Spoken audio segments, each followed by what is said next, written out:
अहिल्यानगर शहरातील ईदगाह मैदान या ठिकाणी ईदच्या नमाजसाठी परिसराची साफसफाई करून देण्यात यावी अशी मागणी अहिल्यानगर मनपा आयुक्त यांच्याकडे निवेदनातून करण्यात आली आहे। मुस्लिम धर्मियांचा पवित्र सण ईद उल अजहा येत्या शनिवारी साजरा होणार असून या दिवशी मोठ्या संख्येने मुस्लिम बांधव नगर शहरातील ईदगाह मैदान येथे एकत्रित येऊन सामूहिक नमाज अदा करतात।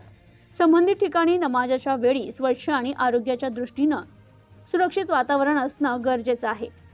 सध्या या मैदान परिसरात कचरा, गवत, प्लास्टिकचे कचरा आणि इतर दुर्गंधीयुक्त अस्वच्छता आढळून येते। यामुळे नमाज अदा करताना गैरसोय होऊ शकते। त्यामुळे ईदच्या पूर्वसंध्येला ईदगाह मैदान आणि परिसराची स्वच्छता व साफसफाई महापालिकेमार्फत तातडीने करून द्यावी, जेणेकरून नागरिकांना नमाज अदा करताना कुठलीच अडचण निर्माण होणार नाही, अशी मागणी अल्तमश जरीवाला यांनी मनपा आयुक्त यांच्याकडे निवेदनातून केली आहे। Bureau report, news today 24, Ahilyanagar.